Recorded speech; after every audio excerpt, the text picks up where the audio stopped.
Alors pour Dieu qui l'a fait. Gloire à Dieu. Alléluia. Alléluia. Asseyons-nous. Nous sommes en train, aujourd'hui c'est l'apothéose du jubilé et je voudrais t'encourager vivement tantôt après le culte. Nous avons tenu à maintenir quand même le culte pour permettre que même si c'est une personne qui a été invitée, qui ne savait pas qu'il y a le jubilé, que cette personne ne soit pas lésée. Donc, nous allons tout à l'heure à 14h entrer avec tous nos frères dans le jubilé. Donc, 14h, où que tu sois, j'ai mis le lien dans le lien a été mis dans le groupe et nous allons le poster tantôt. Il faut te connecter, c'est l'apothéose, il y aura le ministère de guérison, de délivrance, de brisement des liens, de bénédiction. Et cela peut beaucoup t'aider à consolider ce que tu viens d'avoir ici ce matin. Et surtout, l'objectif, c'est que tu invites quelqu'un.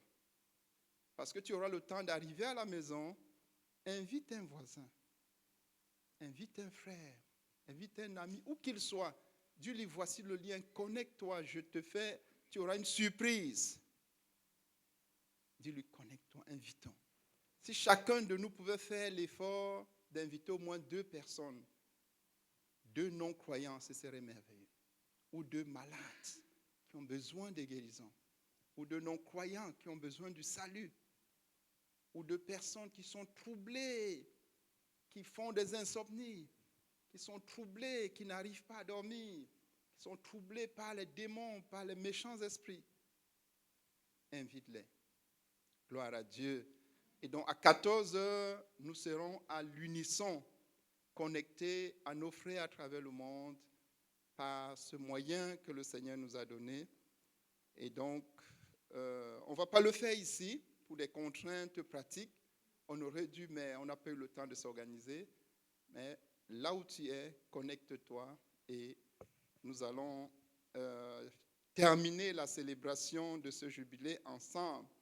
Nous célébrons la bonté et la fidélité de Dieu dans la vie d'un de ses serviteurs. Nous ne célébrons pas un homme, nous célébrons Dieu pour ses bontés et sa fidélité dans la vie de notre leader fondateur pour les 50 ans de ministère. Alléluia. Et donc, même si tu viens d'arriver dans le ministère, connecte-toi, je t'assure, tu seras béni.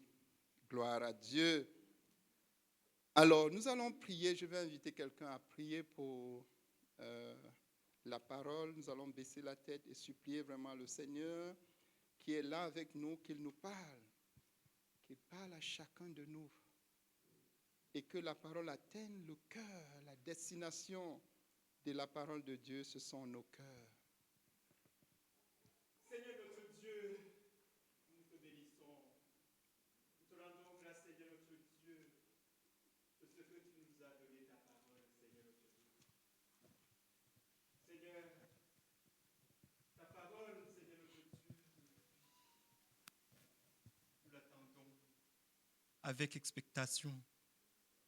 Seigneur notre Dieu, nous prions que ta parole, que tu vas, Seigneur notre Dieu, nous donner aujourd'hui, atteigne nos cœurs. Que ta parole, Seigneur notre Dieu, vienne, Seigneur, oh Dieu, dans nos cœurs.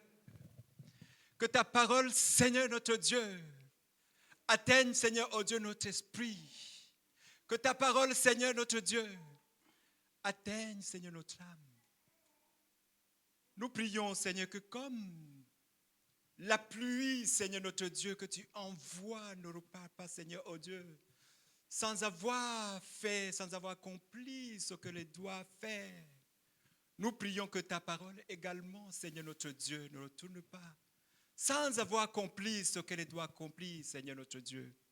Nous te supplions, Seigneur notre Dieu, que ta parole, Seigneur notre Dieu, qui sera délivrée aujourd'hui, Seigneur notre Dieu, nous change, nous transforme change nos cœurs, transforme nos cœurs, Seigneur notre Dieu, afin que, Seigneur notre Dieu, quiconque va l'entendre, Seigneur notre Dieu, ne parte pas d'ici sans croire en celui qui nous l'a donné, sans croire en son serviteur, par qui il est passé. Nous te supplions, Seigneur notre Dieu, que cette parole, Seigneur, inonde nos cœurs, inonde nos cœurs. Nous te supplions au nom de Jésus-Christ. Amen. Amen. Donc, nous allons terminer la série sur le Saint-Esprit pour cette session-ci en voyant ce matin le fruit de l'Esprit. Donc, dimanche dernier, nous avons vu les dons de l'Esprit, les dons du Saint-Esprit. Donc, ce matin, nous allons voir le fruit du Saint-Esprit. Alléluia. On va lire dans Galates au chapitre 5, à partir du verset 16. Verset 16 à 24. Galates 16, verset 16 à 24. Galates 5, verset 16 à 24. Je dis donc, marchez selon l'esprit, et vous n'accomplirez pas les désirs de la chair. Car la chair a des désirs contraires à ceux de l'esprit, et l'esprit en a des contraires à ceux de la chair. Ils sont opposés entre eux, afin que vous ne fassiez point ce que vous voudriez. Si vous êtes conduits par l'esprit, vous n'êtes point sous la loi. Or, les œuvres de la chair sont manifestes, ce sont l'impudicité, l'impureté, la dissolution, l'idolâtrie, la magie, les inimitiés, les querelles, les jalousies, les animosités, les disputes, les divisions, les sectes, l'envie, l'ivrognerie, les excès de table et les choses semblables. Je vous dis d'avance, comme je l'ai déjà dit, que ceux qui commettent de telles choses n'hériteront point le royaume de Dieu. Mais le fruit de l'esprit, c'est l'amour, la joie, la paix, la patience, la bonté, la bénignité, la fidélité, la douceur, la tempérance. La loi n'est pas contre ces choses. Ceux qui sont à Jésus-Christ ont crucifié la chair avec ses passions et ses désirs. Si nous vivons par l'esprit, marchons aussi par l'esprit. Alléluia. Donc, le fruit de l'esprit, c'est l'amour, la joie, la paix, la patience, la bonté, la bénignité, la fidélité, la douceur, la tempérance. Donc, le fruit de l'esprit, c'est cela. C'est le fruit de l'esprit qui se manifeste de plusieurs façons. Donc, de manière un peu symbolique, nous avons considéré toi en tant qu'être humain. Et nous avons considéré ton cœur, là où l'esprit a été envoyé. Et si l'esprit est envoyé dans ton cœur, nous allons donc voir ce qu'il produit. Il produit un fruit qu'on appelle le fruit de l'esprit. Alléluia. Et donc, ce fruit-là, si le Saint-Esprit est dans le cœur d'une personne, comme c'est ton cas, il produit un fruit. Un fruit. Et ce fruit-là s'appelle le fruit de l'esprit. Donc, si on prend par exemple ici une grappe de raisin, vous allez voir qu'il y a un raisin qui s'appelle l'amour. Il y a un autre raisin qui s'appelle la joie. Il y a un autre qui s'appelle la paix. Il y a un autre qui est la patience. Il y a un autre qui est la fidélité. Il y a un autre qui est la bonté. Il y a un autre qui est la bénignité. Il y a un autre qui est la tempérance. Tout ceci, c'est le fruit de l'esprit. Donc, si tu as le Saint-Esprit en toi, dans ton cœur, la manifestation de la présence du Saint-Esprit dans ton cœur, c'est cela. Ce qu'on appelle le fruit de l'Esprit. Mais c'est beaucoup plus qu'un fruit. C'est un mode de vie. Le fruit de l'Esprit, c'est un mode de vie. C'est le mode de vie qui est la marche selon l'Esprit et la vie par l'Esprit. Donc, il y a pour chaque être humain essentiellement 2 modes de vie qui sont à sa disposition. Donc, le mode de vie selon lui-même, ou selon l'homme, ou selon le système du monde, on appelle ce mode de vie marcher par la chair ou le fruit de la chair. Et le deuxième mode de vie qui s'offre à l'être humain, c'est marcher par l'esprit, vivre par l'esprit. Un homme qui choisit ce deuxième mode de vie, on dit qu'il a le fruit de l'esprit. Autrement dit, il a choisi un autre mode de vie différent de celui d'avant. Et c'est ce que nous allons examiner ce matin. C'est différent des dons. Parce que les dons, tu n'as rien choisi. Les dons, Dieu décide de te donner. Le fruit, tu décides que l'Esprit de Dieu qui est en toi se manifeste. Donc c'est ça la principale différence. Le don, c'est donné par Dieu dans sa souveraineté. Et nous avons vu dimanche dernier que ce n'est pas parce que tu as un don qui semble plus manifeste qu'elle que tu es plus spirituel. Non. Ça n'a rien à voir. Ce n'est pas parce que tu as un don qui semble plus puissant que tu es plus proche de Dieu. Non. Les dons, Dieu les a distribués selon son bon vouloir. Par contre, le fruit de l'esprit, ça c'est différent. Le fruit de l'esprit, c'est ta valeur intrinsèque. Ce que tu vaux réellement. Le fruit de l'esprit te donne une idée de ta communion avec Dieu, de ta connaissance de Dieu, de ton contenu en Dieu.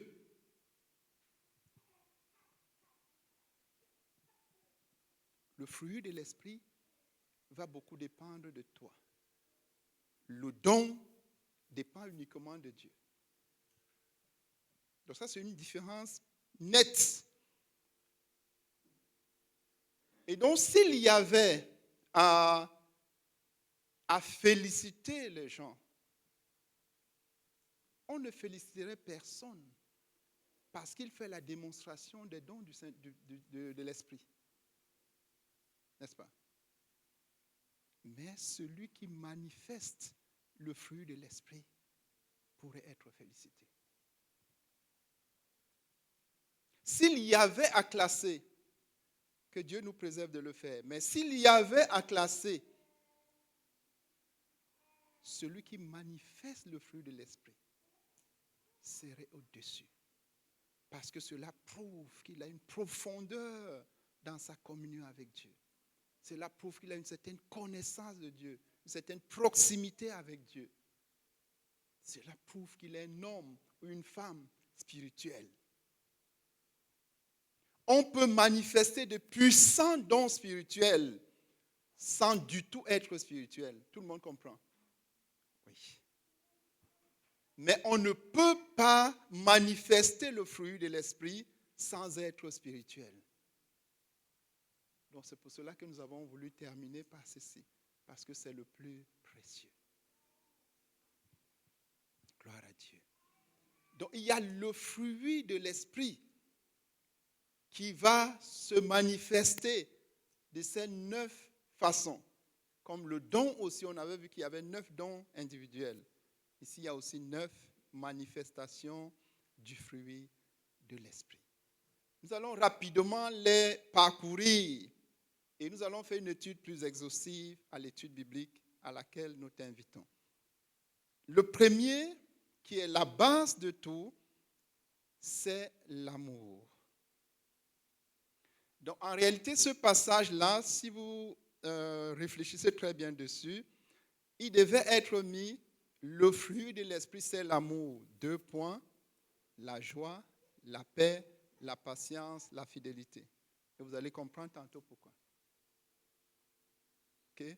Le fruit de l'esprit, c'est l'amour. 2 points, la joie, la patience, la fidélité, la bénignité, la bonté, la tempérance. Tout ça découle de l'amour. Donc l'amour, c'est la base de tout. C'est pour cela que nous avons mis à la base.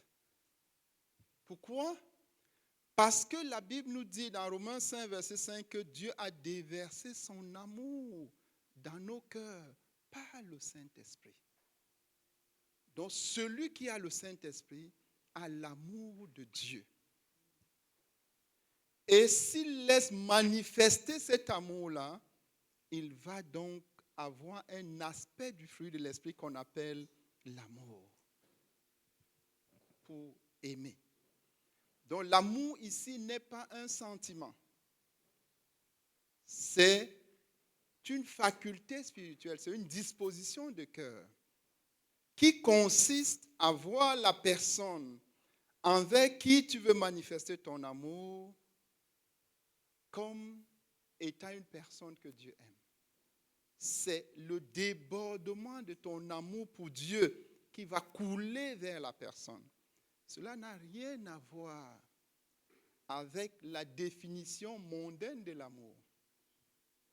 La définition mondaine de l'amour, je t'aime tant que j'ai quelque chose, un intérêt. S'il n'y a plus d'intérêt, je cesse de t'aimer. Ça, c'est la définition mondaine de l'amour. Je t'aime quand il y a un intérêt. Et je manifeste mon amour en te donnant tout ce que tu veux, parce qu'il y a un... Oui. Et s'il cesse d'avoir intérêt, je cesse de t'aimer. Ça, c'est l'amour mondain. L'amour dont on parle ici, 1 Corinthiens 13 nous dit que cet amour ne finit jamais. Donc ça, c'est un premier élément. Donc si tu aimes une personne d'un amour qui peut finir, ce n'est pas de cela que nous sommes en train de parler. L'amour de Dieu ne finit pas. Ça vous donne déjà un indice. Vous avez vu les hommes et les femmes du monde, le jour où ils vont à la commune ou à la mairie, ils disent « Je t'aime et je t'aimerai toute ma vie ». Et quelques années après, qu'est-ce qui se passe? Je te déteste. Parce que tu m'as fait beaucoup de tort. Ça, ce n'est pas l'amour. Selon Dieu. Alléluia. Donc, le premier point de cet amour, il ne finit pas. Parce qu'il est de Dieu qui est éternel. C'est ce que la Bible nous dit dans 1 Corinthiens 13. Que c'est un amour qui ne périt pas, qui ne finit pas. Deuxième chose importante, c'est un amour qui est désintéressé. Donc, je ne t'aime pas parce que. Je ne t'aime pas parce que tu es belle. Je ne t'aime pas parce que tu es spirituel. Je ne t'aime pas parce que tu es... Non. C'est un amour qui est désintéressé. Troisième chose, je t'aime pour te bonifier. C'est un amour qui bonifie. L'amour du monde aime parce qu'on est bon. L'amour de Dieu aime pour rendre bon. Tout le monde comprend la différence? Oui. L'amour du monde aime parce qu'on est bon. L'amour de Dieu aime pour bonifier l'autre. C'est-à-dire pour rendre l'autre bon. Une autre chose qui est toujours dit dans 1 Corinthiens 13, l'amour de Dieu n'est pas envieux. Si je t'aime, je vais me réjouir de ta réussite. Je vais me réjouir quand tu fais du progrès. Je ne vais pas t'envier. Je ne vais pas envier ce que tu es, ce que tu as. Je vais bénir Dieu et rendre grâce à Dieu pour toi. Je ne vais pas envier ta beauté. Je ne vais pas envier ton intelligence. Je ne vais pas envier ton élégance. Je ne vais pas envier ton élévation spirituelle. Je vais rendre grâce à Dieu. L'amour n'est pas envieux. Donc ça, c'est l'amour de Dieu. L'amour, vous allez voir quand on va aborder les autres points, que c'est la base de tout. Et aucun être humain ne peut avoir l'amour d'un autre être humain s'il n'aime pas Dieu. Parce que l'amour ici, c'est le débordement de l'amour pour Dieu qui coule vers l'autre. Vous comprenez déjà? Donc, on ne peut pas aimer un être humain de l'amour de Dieu si on n'aime pas Dieu. Tout le monde comprend? Donc, aucun non-croyant ne peut aimer de l'amour de Dieu. Et donc, finalement, en réalité, aucun non-croyant ne peut aimer. Il peut vouloir aimer, ça c'est autre chose. Mais le pouvoir, la capacité d'aimer, il ne l'a pas. La preuve, c'est que celui qui a dit hier, je t'aime, et pour toute la vie, quelque temps après, je te déteste, parce que tu m'as fait du tort. Alléluia. Et donc l'amour sera la base de tout. Je t'invite, on n'a pas beaucoup de temps, à lire 1 Corinthiens 13. Tu lis tous les 13 versets en méditant dessus. Ça, c'est l'amour de Dieu. Et nous allons donc voir que tous les autres 8 aspects du fruit de l'esprit découlent de l'amour. Découlent de l'amour. L'amour lui-même découlant de l'amour pour Dieu. Tout le monde comprend. Donc ça, c'est pour faire le distinguo entre l'amour dont nous parlons ici et l'amour dont tu as entendu parler dans la rue ou quand tu n'étais pas encore croyant. Alléluia. Et donc de cet amour-là va découler un autre aspect qu'on appelle la joie. La joie, c'est quoi? Quand tu commences à aimer Dieu, de l'amour de Dieu, et tu grandis dans ton amour pour Dieu, tu arrives à un niveau où tu te délectes de la présence de Dieu et de la communion avec Dieu. C'est ce que la Bible appelle la joie. La joie, c'est la délectation de la communion avec Dieu. C'est ça la joie. C'est un état indescriptible. La Bible dit qu'elle est ineffable, c'est-à-dire qu'on ne peut pas la décrire avec les mots, ni avec les signes extérieurs. C'est un état de profond bien-être intérieur, d'une parfaite harmonie avec Dieu, d'une délectation de la communion. Et seuls les hommes et les femmes spirituelles peuvent l'expérimenter. C'est ça qu'on appelle la joie. Rien à voir avec la joviance, c'est ça? Non. Quand tu es jovial, le nom qui vient de... Quand tu es jovial, c'est quoi? Jovialité ou joviance? Jovialité. Rien à voir. Tout le monde voit la différence. C'est un bien, ce n'est pas un sentiment. C'est un bien-être spirituel. C'est la délectation de la présence de Dieu. Autrement dit, aucun être humain ne peut avoir la joie s'il n'a pas l'amour de Dieu.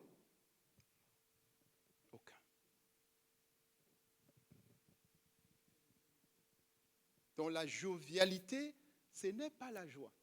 La jovialité, c'est un sentiment qui peut s'extérioriser. La joie, c'est un bien-être intérieur. Celui qui l'a en jouit. Et il peut aussi effectivement l'extérioriser.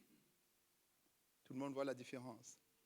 Tu peux être extrêmement jovial, mais être profondément triste parce que tu n'as pas Dieu ou parce que tu n'as pas l'amour de Dieu. Alléluia. Donc ça, c'est la joie. Tu notes que c'est la délectation de la communion avec Dieu.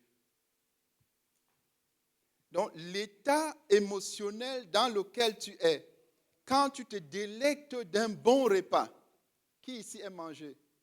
Parce qu'il y a des gens qui n'aiment pas tellement. Et le bon repas, quand tu le délectes, tu es dans un état où même si le monde est en train de s'écrouler, tu ne le ressens pas. N'est-ce pas? C'est ça qu'on appelle la joie au niveau spirituel. Donc quand tu es en train de te délecter de la communion avec Dieu, tu es dans cet état-là. Même si le monde est en train de s'écrouler. C'est un état de bien-être que rien, aucune circonstance ne peut égaler. C'est ça qu'on appelle la joie. Ça découle de l'amour. C'est pour ça, si vous lisez très bien le passage, les 2 points, donc le fruit de l'esprit, c'est l'amour, 2 points. Le premier qui vient, c'est la joie. C'est-à-dire, tu te délectes de la présence de Dieu, de la communion avec Dieu. Et cet état de délectation-là te met donc dans un repos qu'on appelle la paix. La paix, c'est un profond état de repos. Et tu commences à expérimenter l'avant-goût de ce que nous allons vivre dans l'éternité pour tous ceux qui ont cru en Jésus-Christ. La Bible dit qu'il y a un repos réservé aux enfants de Dieu. Seuls les enfants de Dieu peuvent l'expérimenter. Et la paix, c'est l'avant-goût de ce repos-là. C'est ce qu'on appelle la paix. Et un petit aspect de cette paix-là, c'est la quiétude intérieure. C'est juste un petit aspect. La quiétude intérieure. Et là aussi, frère, quand tu as la quiétude intérieure, quel que soit le défi que tu as en face de toi, quelle que soit la situation, tu es dans la sérénité, dans la quiétude intérieure. Quelle que soit l'échéance, tu es dans la quiétude intérieure. La Bible nous dit dans Philippiens 4, verset 7, que c'est une paix qui surpasse toute intelligence. Donc, aucune intelligence humaine ne peut la comprendre. Parce que, humainement, on s'attend à ce que toi, étant dans cette situation-là, tu sois dans la terreur. Mais tu es parfaitement au repos. Qu'est-ce qui se passe? La paix de Dieu. Qui garde ton cœur et tes pensées en Jésus-Christ, qui est le Prince de paix. Alléluia. Ensuite, il y a la patience. Évidemment, regardez très bien l'ordre.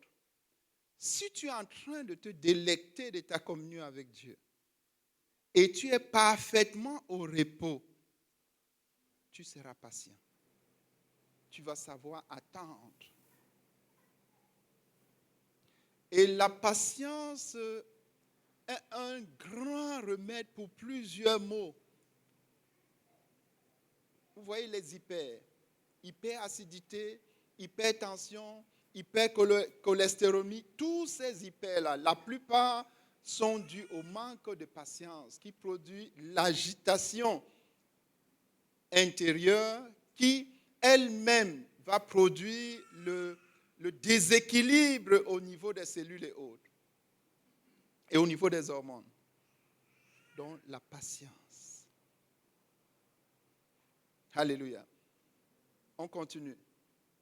Ensuite, il y a la fidélité. La fidélité, c'est une expression de l'amour. C'est une marque de l'amour. Celui qui aime est fidèle.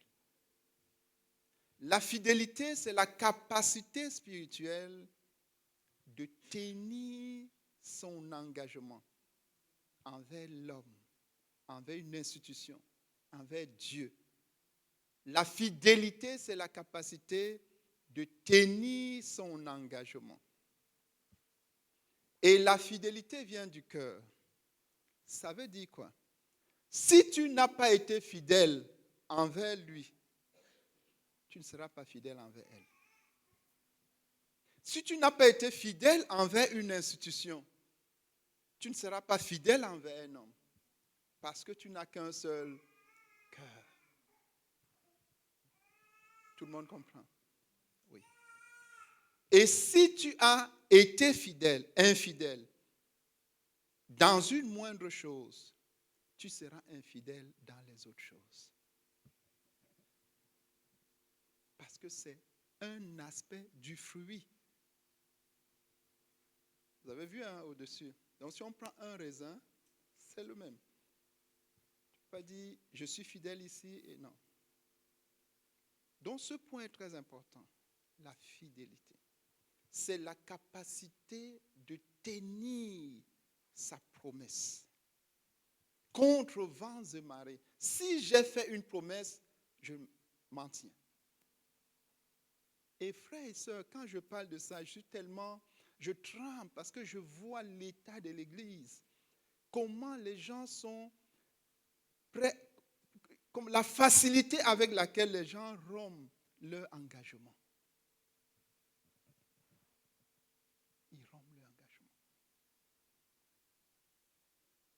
Il a pris l'engagement d'être là. Il a été là 1, 2, 3 fois. Après, vous ne le voyez plus. Et il n'est pas dérangé. Donc la fidélité. C'est un aspect important dans les relations. La relation avec Dieu, la relation avec l'homme, la relation avec une institution, la relation avec l'Église. La fidélité. Dieu est tellement l'infidélité que Dieu a donné une lettre. Parce que vous savez qu'il y a aussi le divorce, n'est-ce pas? Mais il est plus l'infidélité que le divorce. Au point qu'il a dû donner une lettre de divorce à Israël à cause de son infidélité. Donc, aux yeux de Dieu, l'infidélité, c'est quelque chose de terrible. De terrible. Et donc, c'est pour t'encourager, frère. Réfléchis-y. Si tu prends un engagement, si tu fais une promesse, tiens à ta promesse. Un homme, sa valeur, c'est sa capacité à tenir à sa parole. Homme avec grand H. Et la maturité d'un croyant se mesure par sa capacité à tenir ses engagements, à être fidèle. Gloire à Dieu. On continue. Il y a le suivant, la bénignité. La bénignité, c'est quoi? La bénignité, c'est la capacité spirituelle à aimer la vérité et la justice, à haïr l'injustice, à haïr le faux, le mensonge, toutes sortes de demi-vérités, d'exagération, de commérage, de calomnie, tout ce qui s'éloigne de la vérité. Tu hais. La bénignité, c'est l'attachement indéfectible à la vérité et à la justice. Tu as horreur de l'injustice. Tu as horreur du mensonge. Tu as horreur de la fausseté. Ça, c'est la bénignité. Et ce sentiment, pas un sentiment, cet état de bénignité peut même te mettre en colère. Nous avons vu avec Jésus. Jésus était tellement jaloux du temple de son Père que lorsqu'il a vu ce qui se faisait, la bénignité l'a poussé à agir avec colère. Donc la bénignité peut te pousser à manifester ce qu'on appelle la sainte colère quand la vérité est compromise. Si tu vois quelqu'un qui dit qu'il est enfant de Dieu et qui est en train de mentir, la bénignité peut te mettre en colère. C'est le fait de s'attacher à la vérité et à la justice. C'est ça la bénignité. Et c'est un aspect du fruit de l'esprit. Quand vous voyez quelqu'un qui est tellement sensible à l'injustice, qui est sensible à la fausseté, au mensonge, c'est un homme ou une femme spirituelle. Il est en train de manifester la bénignité. Alléluia. Puisse cela être aussi ta portion. On continue. Il y a ensuite la bonté. La bonté. C'est la capacité spirituelle à donner à l'autre au-delà de ce qu'il mérite. Donc, donner à l'autre au-delà de ce qu'il mérite, c'est être bon.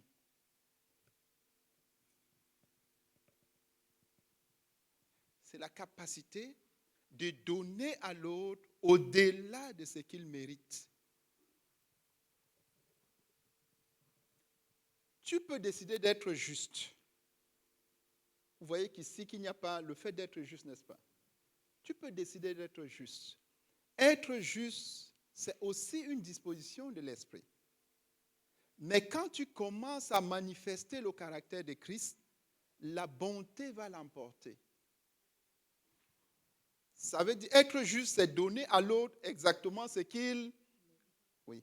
Être bon, c'est mettre quelque chose au-dessus. Tu lui donnes au-delà. C'est ça la bonté. Tu lui donnes au-delà. Tu vas au-delà de ce qu'il mérite. Et c'est quelque chose qui doit commencer à se manifester au niveau des relations plus intimes, entre frères et sœurs, entre couples. Si tu donnes à ton conjoint exactement ce qu'il mérite, ce n'est pas l'amour. Parce que n'oubliez pas, la bonté, c'est une manifestation de l'amour. L'amour donne toujours plus que ce que l'autre ne mérite. C'est ça qu'on appelle la bonté. Alléluia. Et la bonté, tu t'assures que tu ne fasses aucun tort à l'autre. La bonté exclut le commérage. Parce que la bonté ne se manifeste pas seulement quand la personne est là. La bonté exclut la médisance. Si tu es bon envers moi, tu t'efforces à ne jamais parler mal de moi. Que ce soit en ma présence ou en mon absence. C'est ça la bonté. Donner à l'autre au-delà de ce qu'il mérite. Alléluia. Et enfin, et pas enfin, avant-dernier, il y a la douceur. La douceur, c'est la capacité spirituelle à être modéré, à être conciliant. La douceur, ce n'est pas la mollesse. Tout le monde comprend. Et il faut bien faire la différence. Si quelqu'un est mou, il n'est pas spirituel. OK? S'il est mou, il n'est pas spirituel. S'il est timide, il n'est pas spirituel. Puisque la Bible nous dit que l'esprit qui est en nous n'est pas un esprit de timidité, de mollesse, de paresse, Non, ce n'est pas ça la douceur. La douceur s'allie toujours avec la force et la fermeté. Toujours. Donc la douceur, c'est la capacité d'être conciliant et de descendre au niveau de l'autre pour le comprendre. Le Seigneur dit, soyez conciliants. La conciliation exige la douceur. Alléluia. Mais ce n'est pas la mollesse. Ce n'est pas le fait de faire comme ça. Non. Un enfant de Dieu doit être fort, courageux, mais doux. Et on avait dit que l'enfant de Dieu doit être doux comme l'agneau, mais fort comme le... Exactement. Et davantage pour les sœurs. Une sœur qui n'allie pas la lionne et la nièce n'est pas digne du royaume de Dieu. C'est les deux. Et c'est ce que notre Seigneur a manifesté. Quand il s'agit des enfants de Dieu et de leur manifester ton amour, ton attention, tu es doux, douce comme la nièce. Quand il s'agit de te lever contre l'adversité et briser la main du diable dans ta vie ou dans la vie de l'autre, tu rugis comme le lion. N'est-ce pas? Vous-même, vous voyez, pour ceux qui viennent souvent à la nuit des prières, si je prends juste mon cas, vous voyez la différence. La nuit des prières, c'est le combat. Là, c'est le lion. Ici, c'est l'adoration. On en douceur. Alléluia. C'est ça. La douceur. La douceur. Tu parles avec douceur. Le Seigneur dit que même si quelqu'un a fait ce qui est mauvais, reprends-le avec douceur. Instruis avec douceur. Là, le message passe mieux. Mais si tu cries, les mamans, instruis l'enfant avec douceur. Ne déverse pas ta colère sur lui. Agis avec douceur. Là, le message passe mieux. Les infirmières sont ici, vous êtes un certain nombre. Quand vous voulez injecter, vous faites comment?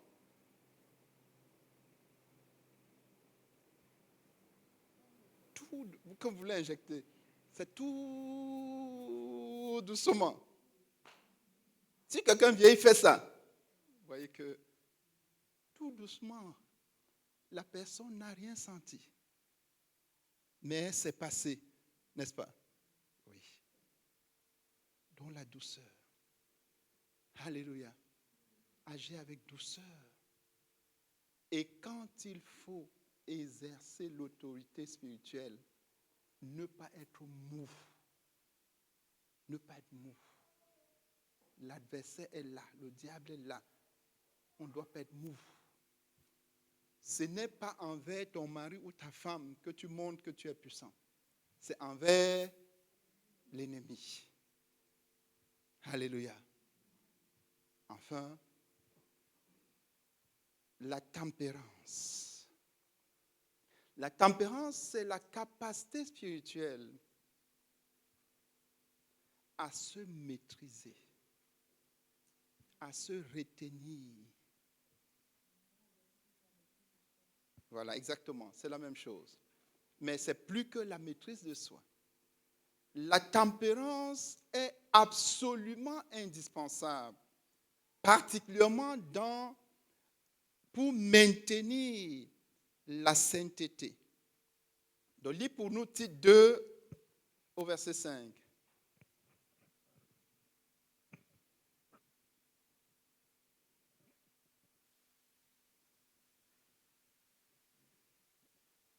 Tite 2 au verset 5.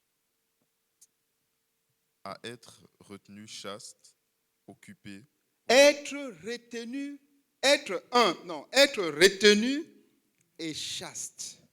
Ce qu'on appelle la tempérance. Dieu a béni ses enfants avec cet aspect du fruit de l'esprit pour que nous soyons chastes et retenus. Pour les jeunes qui sont là, Dieu t'a donné la tempérance afin que tu sois chaste et que tu sois gardé chaste jusqu'au mariage. Pour nous qui sommes mariés, Dieu nous a donné la tempérance afin que nous restions fidèles à nos partenaires, à nos époux, nos conjoints, jusqu'à la fin. Et pour ceux qui ont été appelés à être seuls, soit qui ont été faits eunuques par l'homme, soit qui ont décidé eux-mêmes de rester uniques, c'est-à-dire seuls, Dieu te bénit avec la tempérance afin que tu restes chaste. Ça, c'est capital. Aucun enfant de Dieu ne peut dire « J'ai compromis ma marche avec Dieu par l'immoralité sexuelle parce que je n'avais pas de tempérance. » Parce que la tempérance, c'est un aspect du fruit de l'esprit. Parce que si tu dis ça, que tu n'as pas de tempérance, tu es en train de dire que tu n'as pas le Saint-Esprit. Et si tu n'as pas le Saint-Esprit, tu n'es pas enfant de Dieu. Tout le monde comprend. Si tu es enfant de Dieu, tu as le Saint-Esprit. Et si tu as le Saint-Esprit, le fruit de l'esprit, c'est la tempérance. Et la tempérance, d'après Tite 2, verset 5 ici, c'est la capacité de te retenir.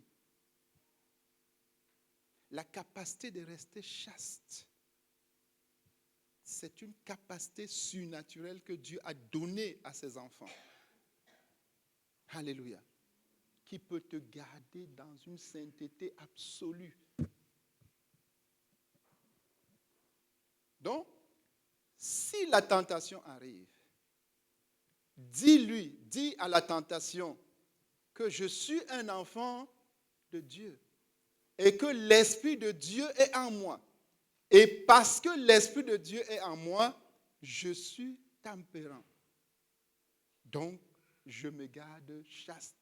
Et dès que tu dis ça, elle s'éloigne de toi. Alléluia. Et c'est aussi pour ça qu'on est en train de te donner cet enseignement. La tempérance est la part des enfants de Dieu. Ceux qui ne sont pas encore mariés, parce que personne ne te trompe. Si tu n'es pas tempérant, étant célibataire, ce n'est pas quand tu seras marié que tu seras tempérant. Tout le monde comprend. Puisque c'est une disposition de cœur et on n'a qu'un seul cœur. Alléluia. Donc voilà les points qu'il faudra travailler. Maintenant, comment faire pour porter ce fruit et le développer? Première chose à faire, que nous devons faire, c'est il faut que l'Esprit de Dieu habite en toi.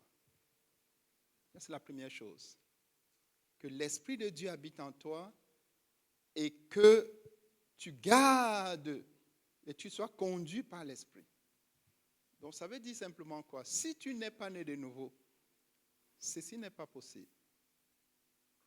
Ceci n'est réservé qu'aux enfants de Dieu nés de nouveau. Et si tu es né de nouveau, l'Esprit de Dieu habite en toi. Nous voulons que tu acceptes et établis le fait que l'Esprit de Dieu habite en toi. Ça, c'est pas la foi. Parce que c'est vrai. Alléluia. Et tu choisis marcher par l'Esprit. Ça veut dire quoi? Ça veut dire tu choisis aligner ta vie à la parole de Dieu. C'est ça, marcher par l'Esprit. Ce n'est pas fermer les yeux et attendre que l'Esprit, non. C'est que dit la parole de Dieu. Marcher par l'Esprit, c'est marcher par l'obéissance. Par l'obéissance à la parole de Dieu. Par l'obéissance aux principes de Dieu. Par l'obéissance à la voix de Dieu. Par l'obéissance aux instructions de Dieu. C'est ça, marcher par l'Esprit. Marcher par l'Esprit, c'est s'affectionner aux choses de l'Esprit. Tu commences à aimer la parole de Dieu. Tu aimes la présence de Dieu. Tu aimes la prière. Tu t'affectionnes. Paul nous conseille dans Colossiens, il dit, affectionnez-vous aux choses d'en haut. Tu aimes les choses spirituelles. Quand tu viens dans un enseignement comme ce matin-là, tu pries que le temps s'arrête. Tu t'affectionnes. Quand tu es seul, tu te retires le matin, la première chose à faire, tu vas dans la présence de Dieu pour t'affectionner de la parole de Dieu, pour te délecter de la présence de Dieu. Ça, c'est marcher selon l'Esprit. Marcher selon l'Esprit, tu acceptes aussi qu'on t'enseigne, qu'on te corrige, qu'on te réprimande si nécessaire, parce que ça aide à être discipliné. Marcher selon l'Esprit, c'est faire le choix de te donner un cadre. J'ai expliqué à certains d'entre vous. La maturité, c'est aussi la capacité de se donner un cadre. La parole de Dieu dit, parlant de Pierre, que quand il était jeune, il allait où il voulait. Mais que quand il sera plus vieux, il se laissera conduire. Même où il ne voulait pas aller. C'est ça la maturité spirituelle. Et c'est ça être conduit par l'Esprit. Être conduit par l'Esprit. Alléluia. Donc tu obéis à la parole de Dieu. Et tu obéis à celui que Dieu a mis devant toi pour te conduire. Parce que nous avons vu que ce point était très important. Puisqu'il y a des moments où ta conscience peut faillir, comme celle de chacun de nous. En ce moment-là, s'il y a quelqu'un qui t'aide, tu tiens. S'il n'y a personne, tu te perds. Alléluia. Deuxième point, il faut absolument, on a dit, s'affectionner aux choses de l'esprit et rechercher la compagnie de ceux qui s'affectionnent aux choses de l'esprit. C'est ça. Si tu veux développer le fruit de l'esprit, il faut que tu aies des amis qui développent ce fruit de l'esprit. Les compagnies sont déterminantes. Et comme on choisit ses amis, donc le choix de tes amis sera déterminant. Le choix d'avec qui tu veux aller sera déterminant. Le choix de ton conjoint, si tu ne l'as pas encore fait, sera déterminant. Donc, il faut choisir la compagnie de ceux qui s'affectionnent des choses spirituelles. Donc, si tu rencontres une personne qui ne te parle que des futilités, est-ce que tu dois aller te mettre avec cette personne? Non. Même dans l'église, ce n'est pas tout le monde qui est spirituel. Si tu veux aller loin, tu te mets avec des gens qui sont spirituels, qui veulent aller loin. Si pendant que tu es avec quelqu'un, au lieu de t'édifier, il te rabaisse en te racontant le commérage, tu le mets de côté. Alléluia. Des bonnes compagnies. C'est très important. Et c'est ce que la Bible nous dit dans 2 Timothée 2, verset 22. Il dit, recherche la compagnie de ceux qui marchent d'un cœur pur. Et si quelqu'un marche d'un cœur pur, ce n'est pas très compliqué. Vous voyez, c'est des choses qui ne sont pas compliquées. Il suffit que je sois avec toi un peu, on parle un peu, je peux savoir si tu as un cœur pur ou pas. N'est-ce pas? Puisque de la bouche c'est le débordement du cœur. Alléluia. Donc ça, c'est le deuxième point très important. S'affectionner des choses spirituelles et surtout rechercher la compagnie de ceux qui s'affectionnent des choses spirituelles. Dieu peut te permettre de te retrouver ici. Peut-être tu étais ailleurs, dans une autre dénomination. Dieu dit, viens, parce que j'ai vu ton cœur et je vois que tu veux manifester le fruit de l'esprit. Là où tu es, il n'y a rien. Viens. Et tu viens et tu t'établis et tu commences à manifester le fruit de l'esprit. Donc le cadre est important. Alléluia. Donc, dernier point, pendant que tu fais ça, tu fais mourir la chair. C'est à nous qu'incombe la responsabilité de faire. N'oubliez pas, le Seigneur a dit, faites mourir la. Voilà. Il n'a pas dit, demandez-moi de faire mourir votre chair. Il dit, faites mourir la chair. Alléluia. Donc tu fais mourir la chair. C'est la violence. La Bible dit que le royaume de Dieu est forcé. Et ce sont les violents qui s'en emparent. Tu fais mourir la chair. Tu résistes. Il dit, fuyez l'immoralité. Tu fuis. Et tu mets ce que j'appelle souvent la distance de sécurité. Ne pense pas que tu es très spirituel. Tu ne peux pas être plus spirituel que David. Tu mets la distance de sécurité. Tu fuis l'immoralité. Tu fuis les passions de la jeunesse. Tu identifies ces choses-là qui tirent les jeunes vers le bas. Tu dis, je ne les ferai pas. Donc c'est concret. Et chacun de nous a reçu de Dieu la capacité de le faire. C'est pour ça que l'Esprit de Dieu est en toi. La Bible dit que c'est un esprit de courage, de force pour faire mourir la chair et ses passions et ses désirs. Dès qu'il y a un désir qui vient, qui est contraire à la volonté de Dieu, tu le tues avant qu'il ne se lève la tête. Tout le monde comprend. Et de manière concrète, ça veut dire qu'on revient encore sur les compagnies. Les mauvaises compagnies corrompent les bonnes mœurs. Tu choisis tes amis. Tu t'assures à veiller sur tes capteurs, tes yeux. Qu'est-ce que tes yeux voient? Parce que chacun choisit ce qu'il veut que ses yeux voient. Mais ne pense pas que tu vas voir et que cela ne va pas affecter ton cœur. C'est faux. Tu choisis ce que tu vas voir. Tu choisis ce que tu veux entendre. Dès qu'une personne commence, si tu vois que ça ne sonne pas dans la bonne fréquence, tu dis, avec tout le respect que tu as pour lui, arrête. Passons à autre chose. Ou bien, voilà, tu le balances. Alléluia. Tu choisis les lieux où tes pieds vont fouler. Parce que l'Esprit de Dieu est en toi. Quand tu es en train de planifier, tu entends la petite voix là qui te dit, attention, si tu vas là-bas, il y a un danger. C'est la voix du Saint-Esprit, je vous dis la vérité.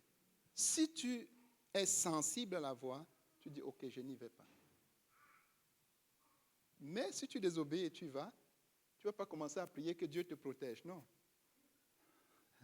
Alléluia. Donc, tes capteurs, tu veilles sur tes capteurs, tu veilles sur tes émotions, tu veilles sur les passions. Il y a les passions.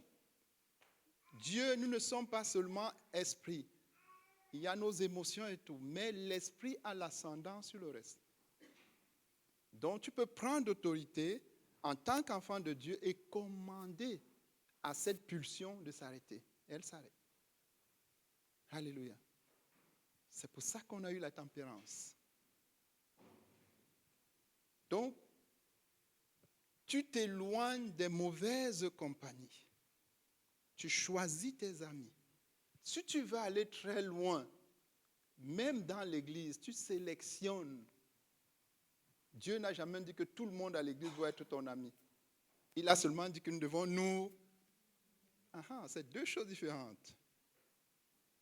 Alléluia. Gloire à Dieu. Que le Seigneur vous bénisse. Nous allons nous lever, nous allons prier.